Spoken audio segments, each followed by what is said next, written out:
ಬಸವಣ್ಣ ಮತ್ತು ಶಿವನ ಲಿಂಗ ಇದೆ. ಸೋಮೇಶ್ವರ ಅಂತಲೂ ಕರೀತಾರೆ ಇದನ್ನ.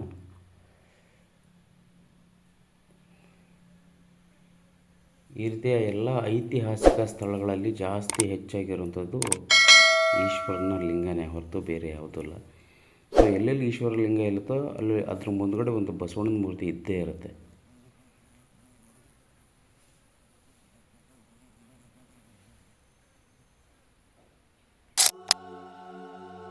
ಸ್ನೇಹಿತರೆ, ಮತ್ತೊಂದು ವಿಡಿಯೋಗೆ ತಮಗೆಲ್ಲ ಸ್ವಾಗತ. ಬಂದಳಿಕೆ ಅಥವಾ ಬಂದನಿಕೆ ಸುಮಾರು 1000 ವರ್ಷಗಳಿಂದ ನಾಗರಖಂಡದ ಕದಂಬರ ರಾಜಧಾನಿಯಾಗಿ ಮೆರೆದ ಏಕೈಕ ಸ್ಥಳ. ಈ ಒಂದು ಐತಿಹಾಸಿಕ ಸ್ಥಳ ಇರುವಂಥದ್ದು ಶಿವಮೊಗ್ಗ ಜಿಲ್ಲೆ ಶಿಕಾರಿಪುರ ತಾಲೂಕಿನ ನರಸಾಪುರ ಗ್ರಾಮದ ಬಳಿ. ಸುಮಾರು 25 ಎಕರೆ ಜಾಗದಲ್ಲಿರುವ ಈ ಐತಿಹಾಸಿಕ ಸ್ಥಳದಲ್ಲಿ ತ್ರಿಮೂರ್ತಿ ನಾರಾಯಣ ದೇವಾಲಯ ಸೇರಿದಂತೆ ಸೋಮೇಶ್ವರ ದೇವಾಲಯ, ರಾಮಾಯಣ ಮಹಾಭಾರತಕ್ಕೆ ಸಂಬಂಧಪಟ್ಟ ಕುರುಹುಗಳನ್ನು ಈ ಮಲೆನಾಡಿನ ಹಾಳು ಹಂಪಿಯಲ್ಲಿ ಕಾಣಬಹುದು. ನಾಗರಖಂಡ 70ರ ರಾಜಧಾನಿ ಅಂದರೆ 70 ಹಳ್ಳಿಗಳನ್ನು ಒಳಗೊಂಡ ಏಕೈಕ ಜಾಗ ಬಂದಳಿಕೆ. ಈ ಜಾಗದಲ್ಲಿ ಬ್ರಹ್ಮ, ವಿಷ್ಣು, ಈಶ್ವರನ ಮೊಗವನ್ನು ಕೂಡ ಕಾಣಬಹುದು. ನಾಗ ಜನಾಂಗವಿದ್ದ ಪ್ರಮುಖ ಸ್ಥಳ, ಹಾಗಾಗಿ ಇದನ್ನು ನಾಗರಖಂಡ ಅಂತ ಕರೆಯಲಾಗುತ್ತದೆ. ಮೈಸೂರಿನ ದಸರಾಕ್ಕಿಂತ ಮುಂಚೆ ದಸರಾವನ್ನು ಆಚರಿಸಿಕೊಂಡ ಏಕೈಕ ಜಾಗ ಬಂದಳಿಕೆ.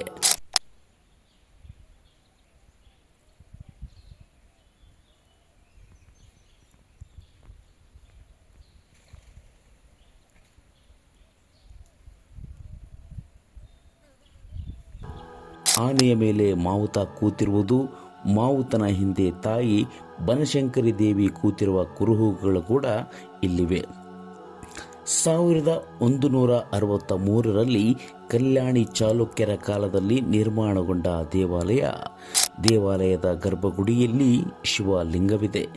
ಕಲ್ಯಾಣಿ ಚಾಲುಕ್ಯರ ಶೈಲಿಯಲ್ಲಿಯೇ ದೇವಸ್ಥಾನ ಸಂಪೂರ್ಣ ರಚನೆಗೊಂಡಿರುವುದನ್ನು ಕಾಣಬಹುದು.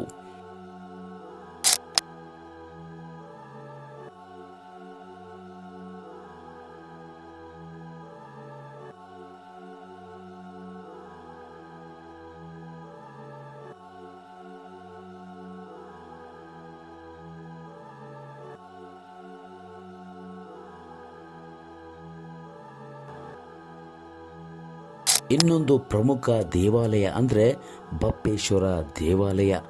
ಬಪ್ಪಗಾವುಂಡ ನಿರ್ಮಿಸಿರುವಂತಹ ದೇವಾಲಯ ಇದು. ನಾಗರಖಂಡದ ರಾಜಧಾನಿ ಅಂದರೆ ಬಂದಳಿಕೆಯ ದಂಡನಾಯಕ ಬಪ್ಪ.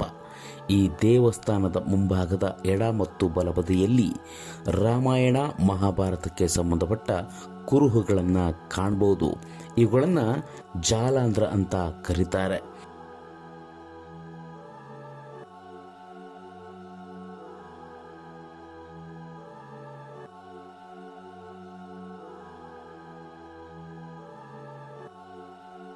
ದೇವಸ್ಥಾನದ ಬಲಭಾಗದಲ್ಲಿ ಮಹಾಭಾರತದ ಪಾಂಡವರು ಪಗಡೆ ಆಡುವ ಚಿತ್ರಣವನ್ನು ಕಾಣಬಹುದು. ಭೀಮನಿಗೂ ದುರ್ಯೋಧನಿಗೂ ನಡೆದ ಗದಾಯುದ್ಧ, ದ್ರೌಪದಿಯ ವಸ್ತ್ರಾಹರಣ ಇಲ್ಲಿ ಕಾಣಬಹುದು. ಇನ್ನು ಎಡಬದಿಯಲ್ಲಿ ಕಾಣುವಂಥದ್ದು ಭರತನ ಪಟ್ಟಾಭಿಷೇಕ, ಭಿಕ್ಷುಕನ ವೇಷದಲ್ಲಿ ಬರುವ ರಾವಣ, ಸೀತೆಯ ಅಪಹರಣ, ವಾನರು ಸೇತುವೆಯನ್ನು ಕಟ್ಟುವುದು, ಸೀತಾವನ, ರಾವಣನ ದಶಕೈಗಳು ಮತ್ತು ರಾಮನ ಪಟ್ಟಾಭಿಷೇಕವನ್ನು ಇಲ್ಲಿ ಕಾಣ್ಬೋದು. ಇನ್ನೊಂದು ಪ್ರಮುಖ ಜಾಗ ಅಂದರೆ ಮಹಾನವಮಿ ದಿಬ್ಬ. ಅಂದರೆ ಈ ಒಂದು ಬಂದಳಿಕೆಯಲ್ಲಿ, ಅಂದರೆ ನಾನು ಆವಾಗಲೇ ಹೇಳಿದೆ ನಿಮಗೆ, ಮೈಸೂರಿನಿಗಿಂತ ಮುಂಚೆ ದಸರಾವನ್ನು ಆಚರಿಸಿಕೊಂಡ ಜಾಗ ಬಂದಳಿಕೆ. ಈ ಮಹಾನವಮಿ ದಿಬ್ಬದಲ್ಲಿ ಕಲ್ಚರಲ್ ಪ್ರೋಗ್ರಾಮ್, ಜಾನಪದ ನೃತ್ಯಗಳು ಏನೇ ನಡೆದರೂ ಕೂಡ, ಅಂದರೆ ದಸರಾ ಟೈಮಲ್ಲಿ ಏನೇ ನಡೆದರೂ ಕೂಡ ಈ ಒಂದು ಎತ್ತರವಾದ ದಿಬ್ಬದಲ್ಲಿ ಮಾಡಲಾಗ್ತಿತ್ತು. ಅಂದರೆ ಜನರು ಕೆಳಗಡೆ ಕೂತು ನೋಡೋಕ್ಕೆ ಪ್ರಮುಖವಾದದೊಂದು ಸ್ಥಳ ಅಂತ ಹೇಳಿ ಇಲ್ಲಿ ಮಾಡಲಾಗ್ತಿತ್ತು. ಆಮೇಲೆ ಇನ್ನೊಂದು ಪ್ರಮುಖ ಅಂಶ ಏನಂದರೆ, ಇಲ್ಲಿರುವ ಕುರುಹುಗಳನ್ನು, ಶಾಸನಗಳನ್ನು ಯಾರಾದರೂ ಹಾಳು ಮಾಡೋಕ್ಕೆ ಯತ್ನಿಸಿದರೆ ಅಂಥವರ ವಿರುದ್ಧ ಕಾನೂನಿನ ಅನ್ವಯ 5 ವರ್ಷ ಜೈಲು, 1 ಲಕ್ಷ ದಂಡವನ್ನು ವಿಧಿಸಲಾಗುತ್ತದೆ ಅಂತ ಇಲ್ಲಿ ಬೋರ್ಡ್ ಕೂಡ ಹಾಕಲಾಗಿದೆ. ಇಂತಹ ಜಾಗಗಳ ಅಭಿವೃದ್ಧಿಗಾಗಿ ಕೇಂದ್ರ ಸರ್ಕಾರ ಸಾಕಷ್ಟು ಹಣ ಮೀಸಲು ಇಟ್ಟಿರುತ್ತದೆ. ಅವುಗಳನ್ನು ಐತಿಹಾಸಿಕ ಸ್ಥಳಗಳ ಅಭಿವೃದ್ಧಿಗಾಗಿ ಬಳಸಬೇಕು. ಕುರುಹುಗಳು ಶಾಸನಗಳು ನಶಿಸದಂತೆ ಕಾಪಾಡುವ ಕೆಲಸವನ್ನು ಮಾಡಿದರೆ ಒಂದು ಒಳ್ಳೆಯ ಐತಿಹಾಸಿಕ ಮತ್ತು ಪ್ರೇಕ್ಷಣೀಯ ಸ್ಥಳವಾಗಿ ಹೊರಹೊಮ್ಮುವುದರಲ್ಲಿ ಯಾವುದೇ ಅನುಮಾನವಿಲ್ಲ. ಕಟ್ ಮಾಡಿ ನಾನು ಡಿಸ್ಟ್ರಾಯ್ ಮಾಡಿದ್ದಾರೆ ಸಾಕಷ್ಟು.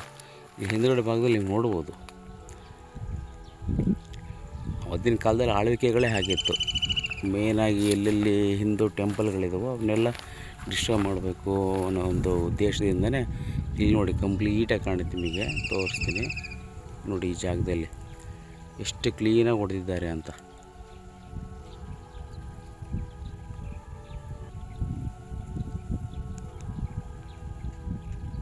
ಒಂದು ಬಸವಣ್ಣ ಕೂಡ ಇದೆ ನಿಮಗೆ.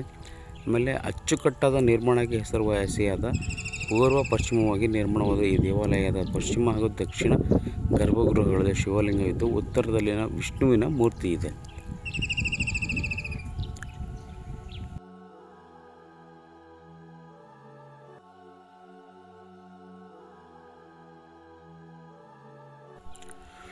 ಸೊ ಇದು ಬಂದುಬಿಟ್ಟು ವಿಷ್ಣು ಟೆಂಪಲ್ಲು. ಆ್ಯಂಡ್ ಈ ಕಡೆ ಕಾಣ್ತಾ ಇರೋದು ನಿಮಗೆ ಬ್ರಹ್ಮ. ಆ್ಯಂಡ್ ಸೆಂಟ್ರಲ್ಲಿ ಇರುವಂಥದ್ದು ಈಶ್ವರನ ಟೆಂಪಲ್. ಬ್ರಹ್ಮ ವಿಷ್ಣು ಮಹೇಶ್ವರ ಅಂತೀವಲ್ಲ ಹಾಗೆ. ಸೊ ಮಧ್ಯದಲ್ಲಿ ಕಾಣ್ತಾ ಇರೋದು ಈಶ್ವರಂದು. ದೇವಸ್ಥಾನದ ಎಡಭಾಗದಲ್ಲಿರುವಂಥದ್ದು ವಿಷ್ಣು, ದೇವಸ್ಥಾನದ ಬಲಭಾಗದಲ್ಲಿರುವಂಥದ್ದು ಬ್ರಹ್ಮ.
ತೋರಿಸ್ತೀನಿ ಬಸವಣ್ಣನ ಒಂದು ವಿಗ್ರಹವನ್ನು ಎಷ್ಟು ಇದರಲ್ಲಿ ಕಟ್ ಮಾಡಿದ್ದಾರೆ ಅಂತೇಳಿ.